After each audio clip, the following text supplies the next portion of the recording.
Baik, eh, kami lanjutkan. Selamat bergabung bagi yang baru bergabung. Hampir 400 partisipan yang bergabung pada pagi hari ini. Topik kedua adalah Dr. Brahmana Skandar SPOG Konsultan yang akan bicara tentang pelayanan kanker ginekologi di tengah pandemik. Bagaimana peran SPOG? Seperti kita ketahui, banyak pelayanan-pelayanan yang terhenti. Nah, ini ada trik-trik kalau pelayanan kanker seperti apa. Baik, silakan Dokter Brahmana. Assalamualaikum warahmatullahi wabarakatuh. Yang saya hormati para guru besar, para senior, sejawat semua. Jadi perkenankan saya pada bulan Syawal ini mengucapkan mohon maaf lahir batin, dan nanti kita akan lanjutkan acara seminar ini dengan halal bihalal POGI Cabang Surabaya. Topik kami pada pagi hari ini mengenai peran SPOG dalam pelayanan kanker ginekologi di tengah pandemi COVID. Jadi kurang lebih adalah apa yang bisa diperankan oleh General SPOG dalam melayani pasien kanker ginekologi. Jadi kalau kita lihat di sini, peran SPOG itu bisa diagnostik, bisa terapi atau follow up. Dan ini tidak harus semuanya diperankan oleh onkolog yang notabene kebanyakan ada di rumah sakit tersier. Karena untuk mencapai rumah sakit tersier, pasien juga was-was, kemudian ada pembatasan di sana-sini. Jadi nanti kita akan lihat beberapa prosedur diagnostik dan beberapa prosedur terapi ataupun follow-up yang dapat dilakukan oleh para SPOG semua. Nah, kalau kita lihat di sini, peran SPOG di dalam layanan kanker ginekologi, ini secara sederhana, yang pertama kanker serviks. Kanker serviks, screening kanker serviks itu bukan peran semata-mata onkolog.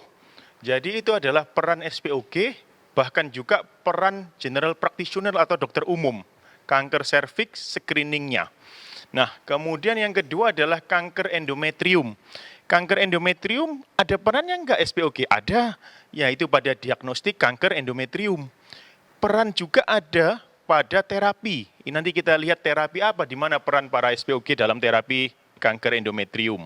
Yang keempat, ini pada gestasional tromboblastik neoplasia. Bagaimana kita mendiagnosis GTN, kita sebut saja selanjutnya dengan GTN. Bagaimana mendiagnosisnya? Ada enggak peran dalam hal terapeuti? Ada. Nanti kita lihat pada pembahasan slide berikutnya.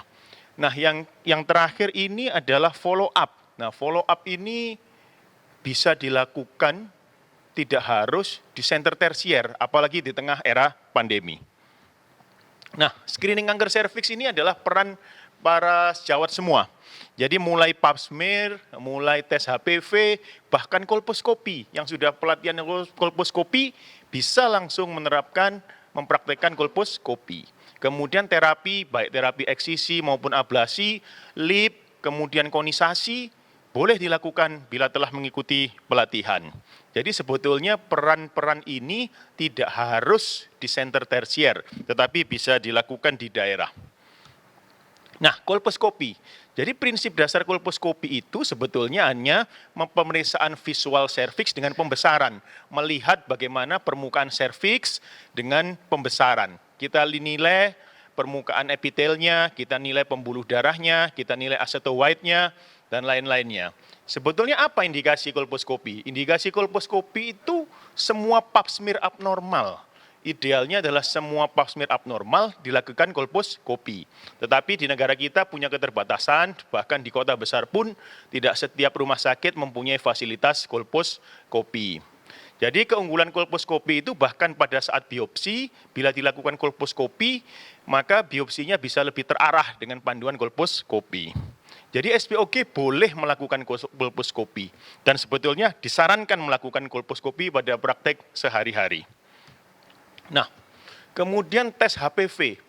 Tes HPV itu ada dua tes HPV. Ini sekedar overview saja. Yang pertama itu hybrid capture, yang kedua genotyping. Hybrid capture itu melihat ada tidak virus tidak bisa menentukan jenisnya.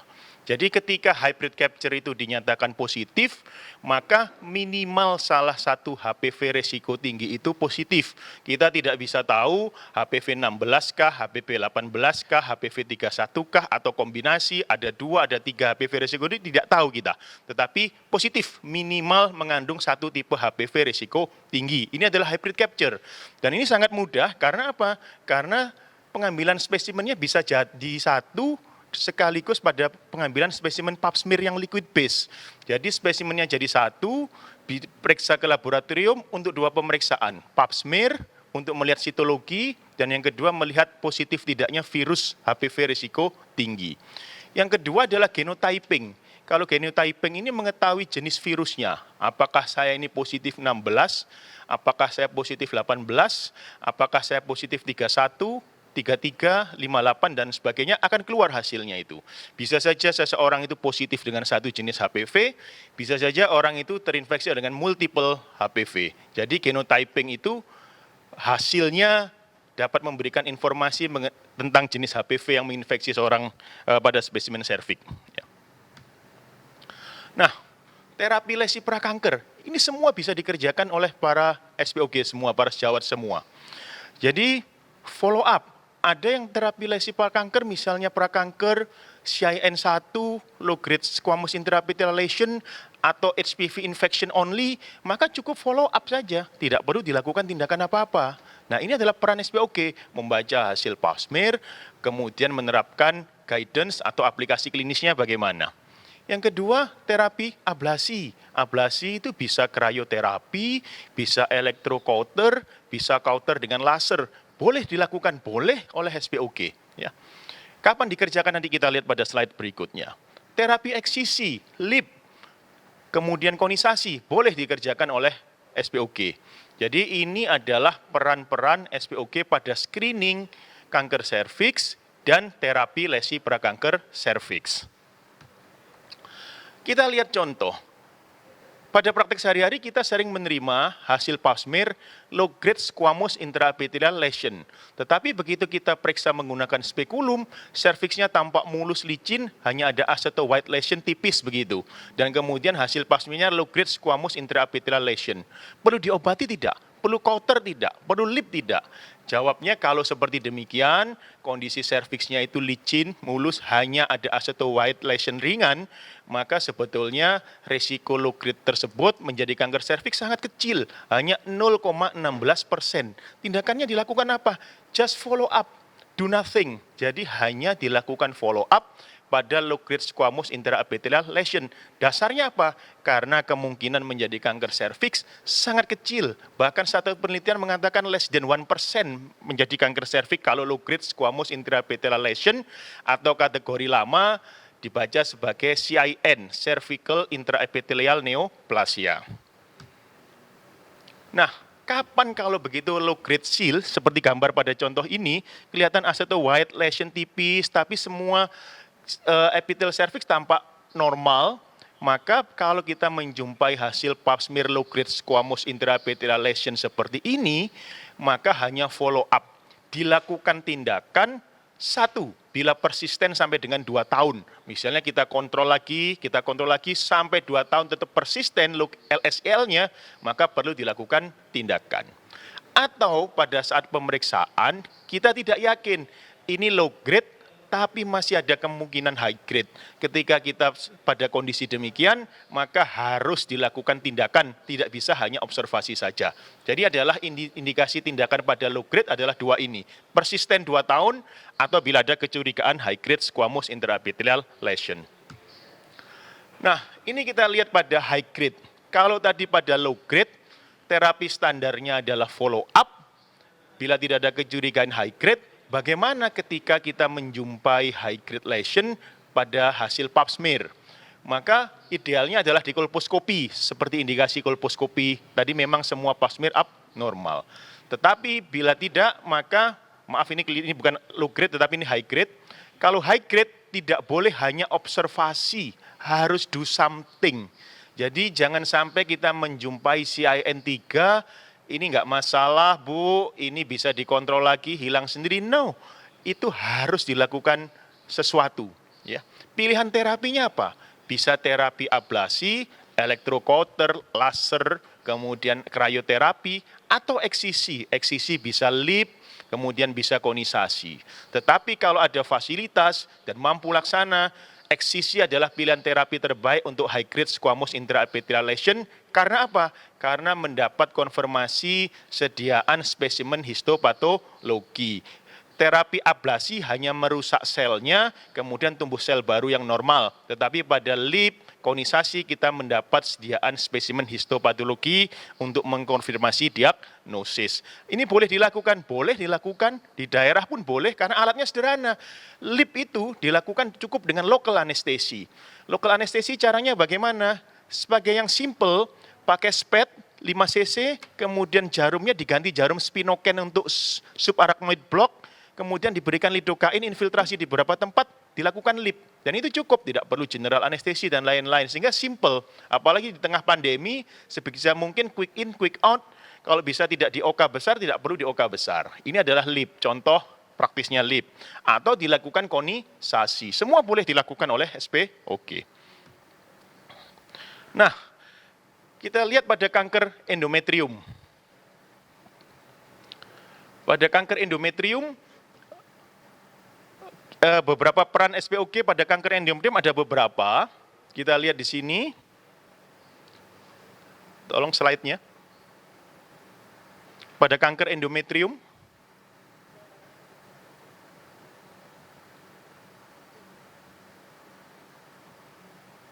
Sebentar. Jadi pada kanker endometrium ada beberapa peran SPOK.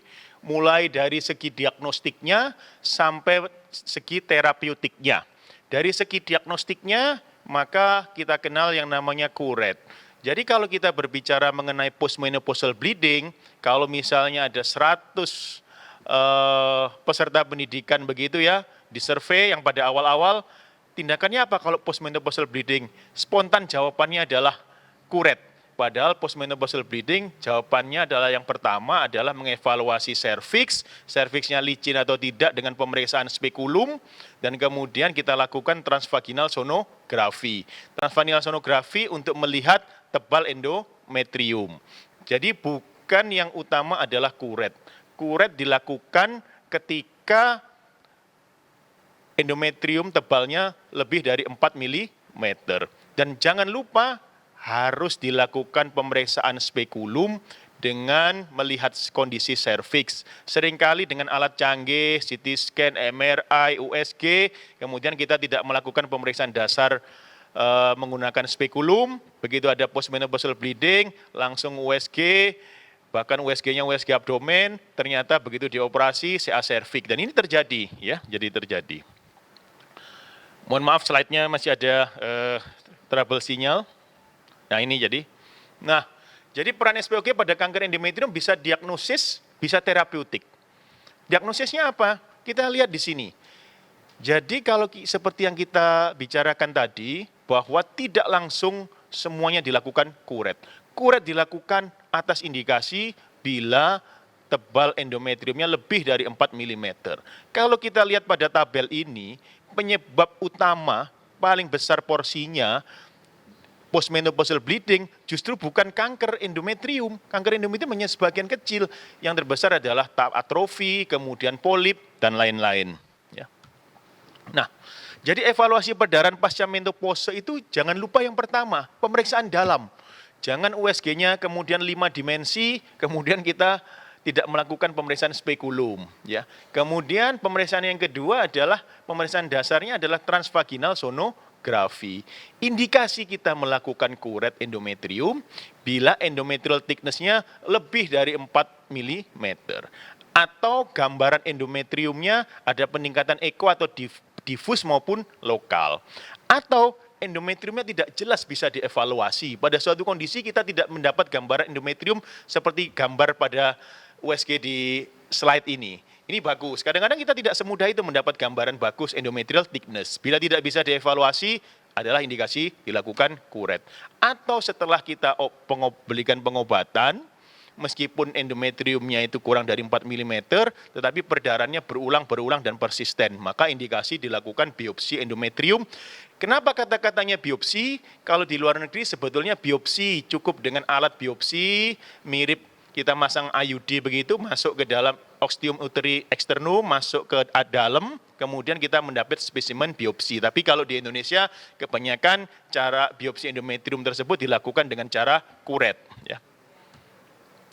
Nah, jadi cut off-nya dulu 5 mm, sekarang 4 mm. Jadi kalau lebih dari 4 mm, kita disarankan untuk melakukan kuret, mengambil sampel jaringan endometrium.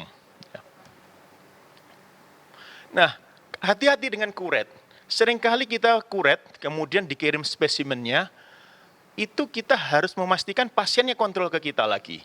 Karena seringkali hati-hati di zaman JKN ini pasien membeludak banyak, kemudian tidak sempat mengontrol hasilnya. Kemudian yang kedua yang penting lagi, untuk memancing para patologis memeriksa, maka pada saat spesimen itu pengantarnya kita tulis postmenopausal bleeding, mohon evaluasi. Adakah jaringan atipik, adakah hiperplasi, kemudian kalau misalnya CA, grade-nya grade berapa? Karena seringkali grade ini tidak dicantumkan.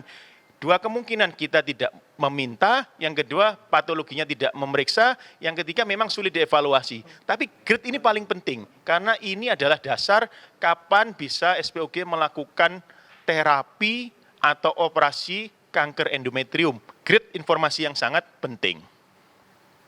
Nah, ini British Guideline. Sebetulnya semua kanker endometrium ditangani tim kanker ginekologi yang komprehensif.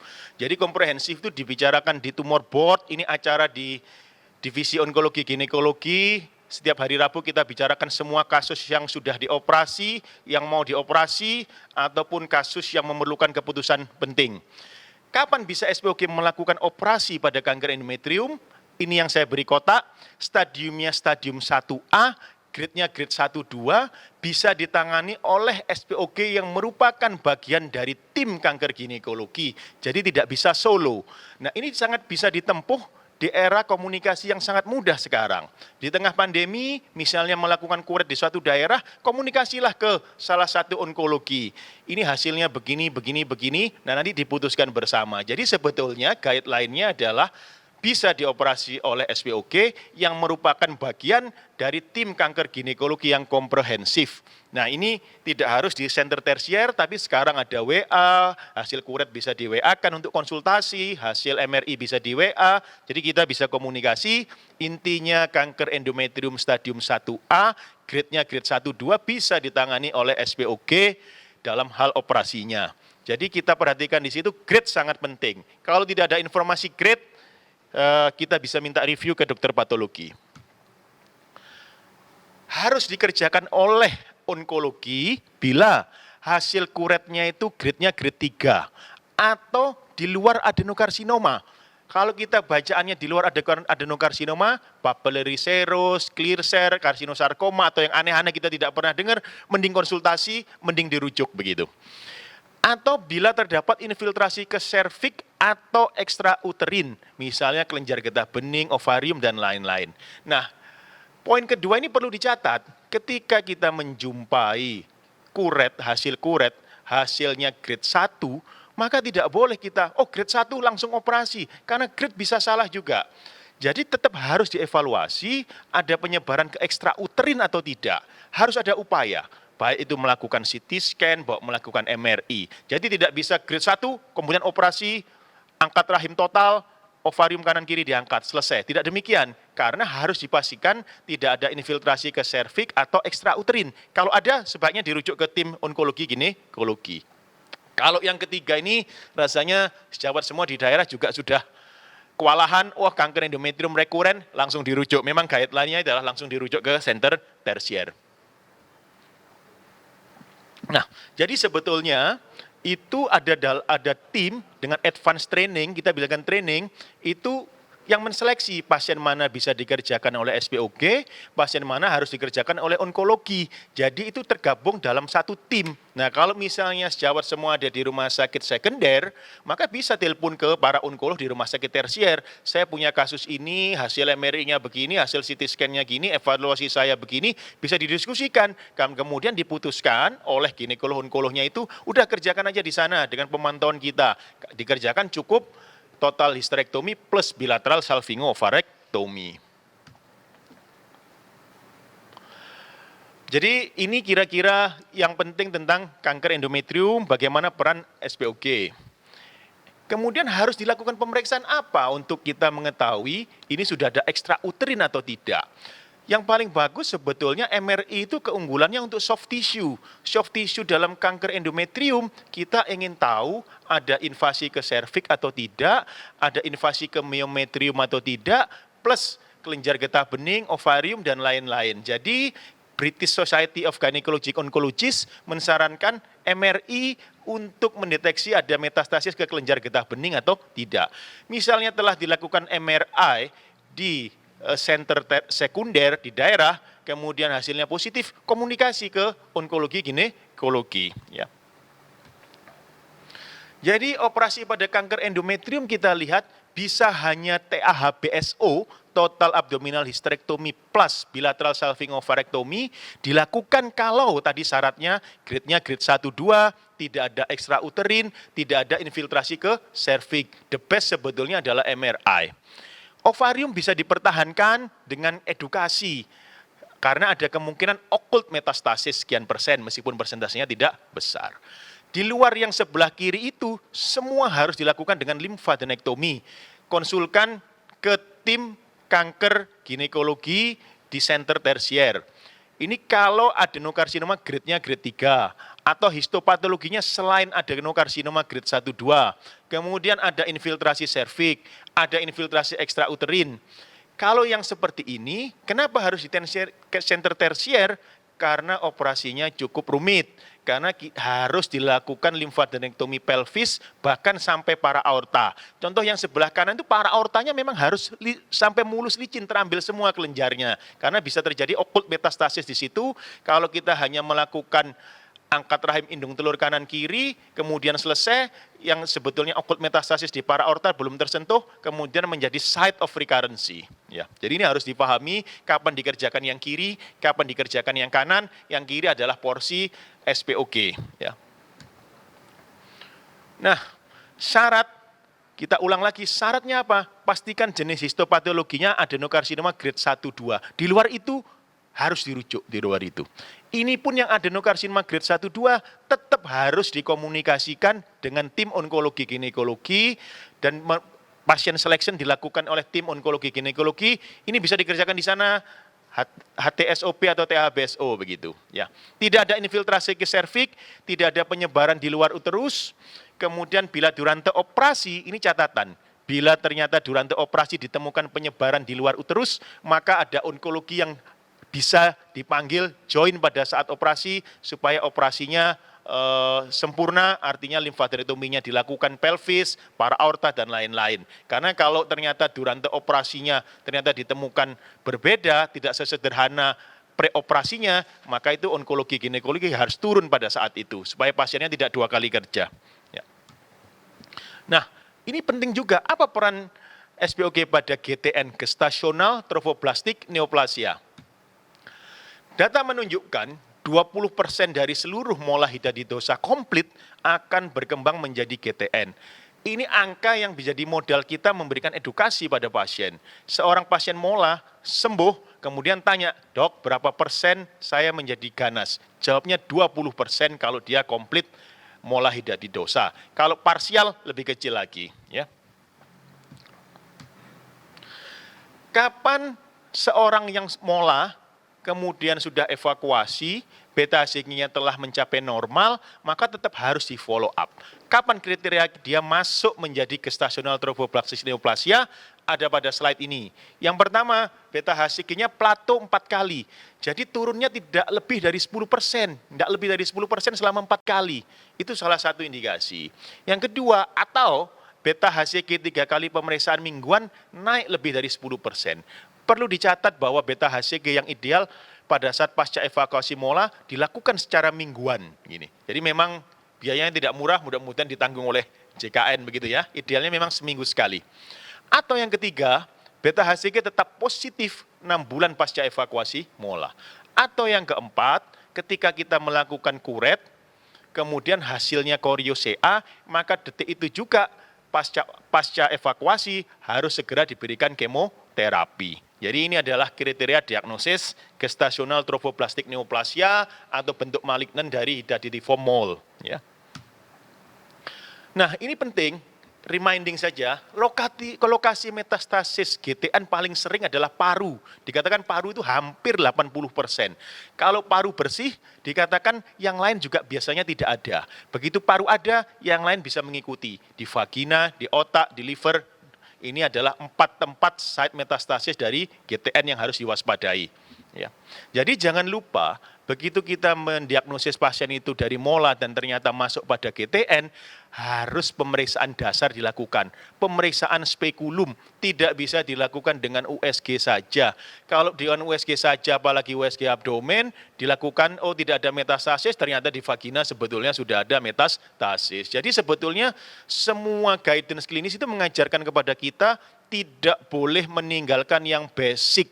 Kita kadang-kadang terlena, kita melakukan pemeriksaan dengan canggih, kemudian USG 6 dimensi, 8 dimensi, dan lain-lain, tetapi pemeriksaan dalamnya lupa. Bentuk vagina, metastasis di vagina seperti gambar kedua ini terlewat begitu. Jadi ini hanya reminding saja.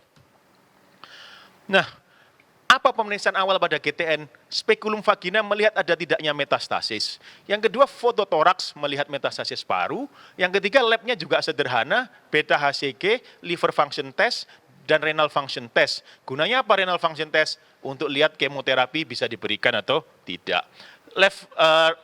Liver function test digunakan untuk indikator ada metastasis atau tidak. Ya. Imaging yang diperlukan apa? Harus canggih-canggih atau enggak? Kita lihat di sini. Yang pertama fototoraks, harus fototoraks kalau GTN itu. Kemudian yang kedua USG abdomen, USG sederhana. Yang ketiga CT scan toraks bila fototoraks ada metastasis. Yang keempat CT scan abdomen pelvis bila ada metastasis paru. Karena data mengatakan site metastasis pertama adalah paru. Ketika paru sudah ada metastasis, hati-hati ada di tempat lain.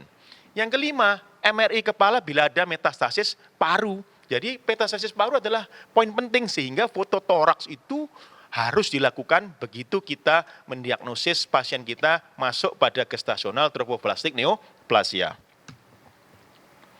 Nah ini kita lihat, begitu seseorang masuk diagnosisnya GTN, maka dilakukan scoring WHO untuk GTN. Kita nilai skornya ini, skor 0 sampai 6 itu adalah low risk. Low risk adalah peran SPOG, tidak harus diberikan kemoterapi oleh onkologi. Sebaiknya bisa dikonsultasikan, telepon, saya punya pasien begini, USG-nya begini, beta HCG-nya begini, riwayatnya begini, enaknya bagaimana? Scoring 0 sampai 6, maka bisa diberikan kemoterapi single drug. Pada low risk ini kemoterapinya single drug.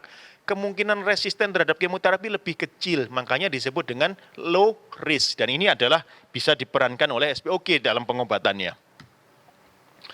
Kita lihat yang paling gampang adalah MTX harian. Saya pribadi favorit memberikan yang paling kiri itu MTX harian, MTX 0,4 mg per kilogram berat badan per hari, intramuskular atau intravena selama 5 hari. Pemberian 5 hari itu adalah 1 seri dan diberikan setiap 2 minggu. Artinya 2 minggu itu apa? Suntikan pertama dengan suntikan pertama seri berikutnya jaraknya 2 minggu. Jadi relatif istirahat hanya 1 minggu.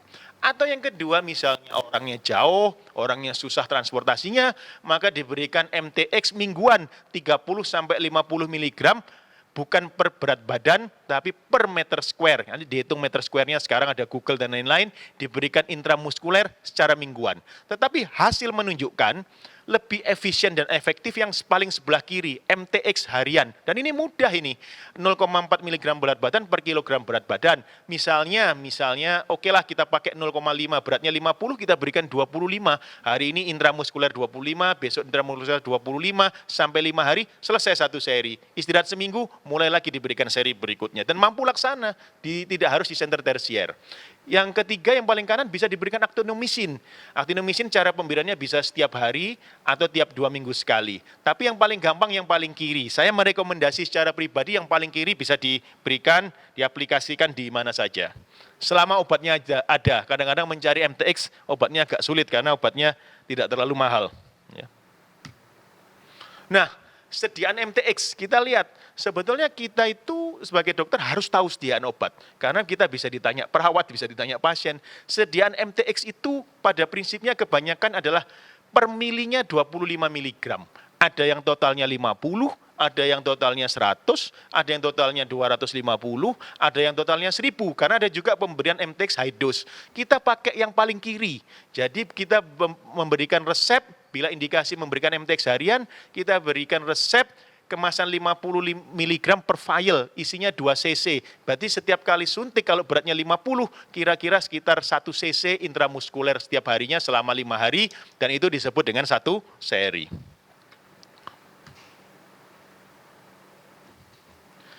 Jadi pemberian MTX paling praktis untuk GTN luris, rekomendasi saya pribadi adalah MTX 0,4 mg per kilogram berat badan per hari, diberikan selama 5 hari, dan itu disebut dengan 1 seri. Diulang setiap 2 minggu, sampai kapan? Sampai beta HCG normal. Bahkan setelah normal, ditambah lagi 3 seri pasca beta HCG normal, dan disebut dulu namanya after course, sekarang consolidation terapi. Jadi ini sangat praktis, bisa diberikan di daerah. Begitu. Ya. Kalau ada apa-apa bagaimana? Ada komplikasi? Bisa konsul, karena ada telepon, ada WA, ada grup, dan lain-lain. Ya. Kapan sebetulnya pemeriksaan beta HCG dilakukan? Beta HCG dilakukan mingguan selama terapi. Jadi selama terapi itu seminggu sekali diperiksa. Setelah mencapai normal, maka beta HCG mingguan sampai 3 kali normal. Kalau sudah 3 kali normal, maka beta HCG diperiksa bulanan, setiap bulan sekali, sampai dengan 12 bulan. Kalau low risk GTN. Ini adalah peran SPOG adalah low risk GTN. Kalau ada apa-apa bagaimana? Bisa telepon ke Center Onkologi Ginekologi, atau terserah siapa salah satu onkologi ginekologi bisa ditelepon, ini bagaimana pasien ini. Jadi sebetulnya mudah dengan komunikasi yang baik itu. Jadi saya teringat dengan orang Belanda yang datang ke Rumah Sakit Dr. Sutomo pada saat itu. Pada saat itu mereka melihat koordinasi tim working kita itu masih belum baik sekali. Pertanyaannya satu, orang Indonesia itu biasanya handphonenya lebih dari satu, tapi tim workingnya harusnya bisa lebih bagus. Jadi ini sentilan untuk kita. Jadi mudah-mudahan kita lebih baik dalam hal tim working. Jadi pemeriksaan beta HCG guideline-nya seperti ini. Nah, perencanaan kehamilan bagaimana? GTN sebaiknya tidak hamil sampai 12 bulan pasca terapi. Bila hamil kurang dari 12 bulan, terus gimana? Ada masalah apa? Ternyata risiko dari evidence base menunjukkan ada risiko keguguran yang meningkat. Ini bisa dibaca di Royal College of Obstetrics Gynecology Guideline dari Inggris. Ya. Nah, apa kontrasepsi yang dipakai? IUD itu hanya dipakai ketika HCG-nya sudah normal. Itu catatannya. Untuk mengurangi resiko perforasi uterus. Jadi begitu beta HCG normal, bisa dipasang intrauterine device. Ya. Kalau orangnya tidak menghendaki meminum pil KB setiap hari. Nah, yang terakhir itu yang bisa dilakukan oleh SPOG adalah follow up kanker ginekologi pasca terapi. Jadi mungkin tidak perlu harus ke Surabaya, Jakarta, dan lain-lain.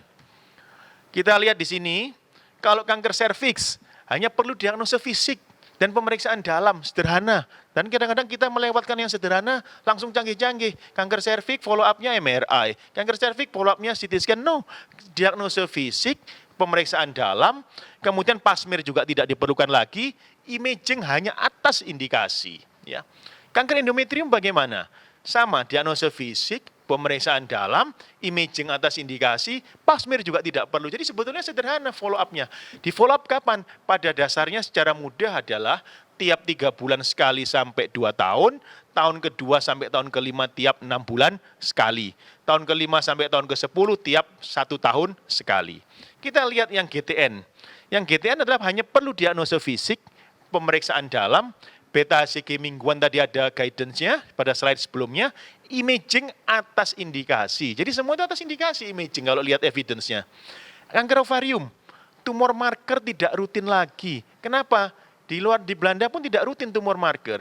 Karena begitu yang terdeteksi dari tumor marker, belum ada mesnya, kemudian diobati, dan yang diobati menunggu mesnya muncul, ternyata survivalnya sama. Jadi, in general adalah tumor marker sebetulnya tidak terlalu dibutuhkan, tidak harus rutin pada kanker ovarium. Ataupun bila dipakai, tumor marker hanya bila dipakai, bila memang sebelumnya tinggi. Contoh, ada 2 kasus ovarium. Si A, ovarium sebelum operasi 3.000, pasca operasi dia menjadi 50. Ini bisa follow up-nya menggunakan tumor marker bila kita menggunakan tumor marker. Si B, sebelum operasi CA125-nya cuma 50, pasca operasi juga turun jadi 40. Ini tumor marker pada kondisi B tidak bisa digunakan. Karena apa? Artinya jenis kanker pada yang B tidak produksi CA125, bisa masking hasil CA125 yang kita periksa. Jadi pada intinya tumor marker hanya digunakan bila memang ada data sebelumnya dia elevated atau naik atau tinggi. Imaging juga bila ada keluhan. Jadi mudah-mudahan apa yang saya paparkan pada pagi ini memberikan pencerahan dan memberikan guidance kira-kira peran apa yang bisa kita berikan, tidak harus di center-center tersier. Kurang lebihnya mohon maaf, mudah-mudahan bermanfaat. Saya kembalikan ke moderator. Assalamualaikum warahmatullahi wabarakatuh. Waalaikumsalam warahmatullahi wabarakatuh.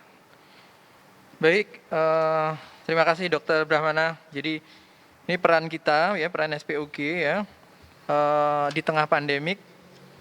Bagaimana status-status pasien ini? Jadi tadi sudah dijelaskan tentang kanker serviks ya. Bagaimana kita bisa melakukan diagnostik, follow up, kemudian terapi itu banyak sekali yang bisa kita kerjakan ya, mulai kita hanya follow up saja, atau kita melakukan tindakan kolpo untuk abnormal pap, atau dilakukan lip atau konisasi. Jadi kita lihat sekali lagi. Kemudian endometrium juga kita punya banyak peran, kita bisa lakukan ya, diagnostik dan terapi itu ada tempat bagi kita ya, terutama yang grade-nya masih rendah untuk adeno. Itu kita bisa lakukan sampai operasi pun kita bisa, tapi diingatkan sekali lagi itu pentingnya tim di sini itu juga penting ya, konsultasi bisa lewat WA dan lain-lain. Kemudian tadi juga dibahas masalah GTN ya, gestasional tromblastik. Pada kasus mola awas ada resiko 20%. Kemudian langkah kita ya sama tadi ya, pentingnya kita evaluasi ya. Ditekankan tadi pemeriksaan fisik, VT, spekulum itu selalu kita jangan melupakan kegiatan-kegiatan tersebut ya. Evaluasinya sederhana, spekulum, torak foto ya, nggak usah yang canggih-canggih dulu, dan beta HCG ya. Jadi pada intinya untuk keganasan di serviks, untuk keganasan di endometrium, untuk GTN atau ovarium, apalagi kalau kita sudah hanya follow up di daerah, maka pemeriksaan fisik, pemeriksaan dalam, kemudian itu yang paling utama. Imaging juga atas indikasi, tumor marker juga atas indikasi.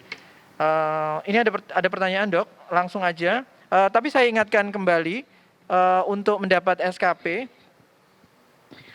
jangan lupa untuk mengeklik tautan di chat ya, supaya tercatat dan SKP akan diberikan.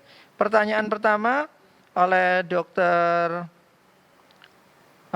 Prita. Ya. Ada pertanyaan, bila lesi astowaid tipis apakah sudah disebutkan IVA-nya positif? Oke. Terima kasih Dr. Prita, senior saya. Jadi ketika aceto white-nya itu positif, meskipun tipis, sudah dikatakan aceto white-nya positif.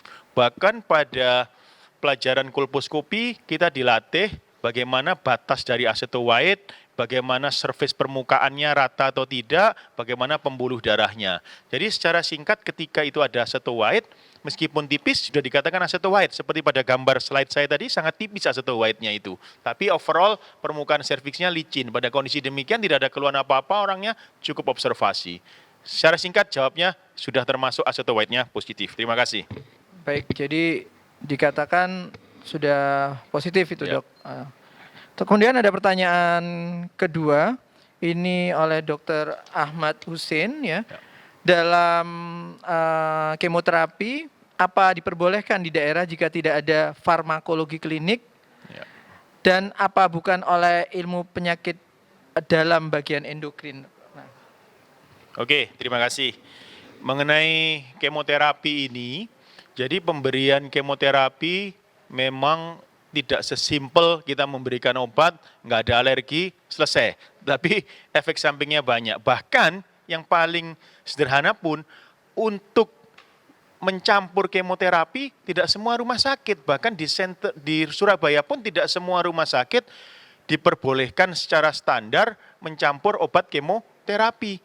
Bahkan rumah sakit tipe B pun tidak, yang saya tahu di Surabaya tidak boleh mencampur obat kemoterapi, harus menggunakan fasilitas-fasilitas tertentu yang hanya dipunyai oleh beberapa rumah sakit karena fasilitasnya ada, karena SDM-nya ada. Nah, perkara kalau di daerah boleh atau tidak, selama mampu sesuai standar, ada fasilitas untuk ngoplos kemoterapi dengan baik, ada ahlinya dan sebagainya, asalkan sudah didiskusikan dengan tim onkologi ginekologi, mungkin saja diberikan di daerah dengan panduan jarak jauh. Jadi itu mungkin jawabnya, Dr. Yusuf. baik dok. Banyak ini pertanyaan dok, Ya. kami pilih aja. Ya. Ada pertanyaan dari Dokter Ivana. Ya. Jadi dia punya pasien dok, post menopause bleeding, Ya. ataupun AUB, kemudian hasil PA-nya setelah dikuret itu hiperplasi, tidak ditemukan keganasan, kemudian berapa bulan lagi dia berulang perdarahan, kemudian berapa kali sih dok kita boleh melakukan kuret berulang dengan indikasi tersebut?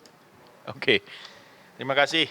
Jadi kalau kita ditanya, kalau ada pertanyaan, berapa kali pada pasca menopausal kita boleh melakukan kuret? Karena ini mungkin terjadi di lapangan. Sudah dikuret, misalnya umur 55 sudah menopause, kemudian hasilnya hiperplasi, 6 bulan kemudian bleeding lagi. 6 bulan kemudian bleeding lagi. Kalau dalam kondisi demikian, setelah kita memberikan terapi hormonal, kemudian tetap bleeding berulang, pada tempatnya kita melakukan histerektomi atas edukasi dengan edukasi kepada pasien. Kemudian kita mendapat spesimen histopatologi. Jadi menurut saya batasan kuret sebetulnya tidak ada, karena tetapi kuret itu juga bukan tanpa resiko, karena kuret itu pasiennya harus ke kamar operasi atau mungkin kamar operasi poliklinis atau mungkin di bios dan lain-lainnya, bisa dipertimbangkan dilakukan histerektomi bila berulang. Ya, makasih. Ya, apalagi di era pandemik ya dok. Ya, satu pertanyaan terakhir dok dari Dokter Ahmad Reza. Ya. Untuk CA ovarium, Ya. apakah SPOG yang bukan onkolog boleh operasi? Kemudian misalnya di TAHBSO, ada kriteria atau marker khusus enggak sebelum kita boleh, supaya kita enggak terjadi kesalahan prosedur dan lain-lain untuk CA ovarium? Oke, jadi begini, mungkin lebih memahami ketika saya mencoba memberikan ilustrasi. Kita menerima pasien di center tersier, misalnya umur 45 tahun, sudah di THBSO karena ovarian mass. Kemudian hasil PA-nya menunjukkan ganas. Kemudian datang ke kita. Kita bingung mau dilakukan apa ini. Kalau kita hanya observasi, kita tidak berani observasi karena belum mengevaluasi yang lain. Bagaimana momentumnya, bagaimana kelenjar getah beningnya di sekitar situ, kemudian bagaimana permukaan peritoneumnya, dan lain-lain. Kalau kita hanya observasi pada pasien ini, maka kita bisa under treatment. Atau yang kedua, udah deh langsung aja hasilnya ganas di kemoterapi. Loh, padahal pasien ini bisa ada kesempatan terhindar dari kemoterapi. Kapan dia terhindar dari kemoterapi? Kalau stadiumnya sudah dilakukan secara proper, karena ovarium itu stadiumnya tergantung temuan pada saat operasi. Kelenjarnya gimana, momentumnya gimana. Kalau saja dia sudah dilakukan surgical staging, penentuan stadium secara benar, dan stadiumnya 1A, grade 1, dia bisa terhindar dari kemoterapi loh. Tapi karena kita berikan kemoterapi hanya karena alasan takut, karena pasien tidak bisa dibuka lagi, tidak mau operasi lagi, reluctant, dan biaya dan lain-lain, kemudian kita cenderung memberikan kemoterapi. Jangan lupa bahwa kemoterapi tidak sesimpel kita memberikan obat, selesai, sembuh. Orang itu ada risk leukemia pada kemoterapi, dan lain sebagainya. Jadi kalau pada pasien tadi yang dirujuk ke kita tawarkan dua opsi. Satu, kita melakukan kemoterapi dengan kemungkinan kita bisa overtreatment, harusnya tidak perlu. Yang kedua, dioperasi ulang untuk staging secara benar, dengan keuntungan kalau stadiumnya betul-betul 1A, well stage, sudah dilakukan prosedur staging dengan benar, maka orang itu bisa terhindar dari kemoterapi. Ini adalah ilustrasi saja betapa pentingnya operasi yang proper pada CA ovarium. Itunya. Terima kasih, dokter. Baik, Dok. Mengingat waktu juga, kami akhiri untuk sesi Dr. Brahmana. Terima kasih, Dok, atas semua materinya. Akan kami lanjutkan untuk pemateri selanjutnya, Dr. Ernawati, update tentang kehamilan dengan COVID. Terima kasih. Assalamualaikum warahmatullahi wabarakatuh.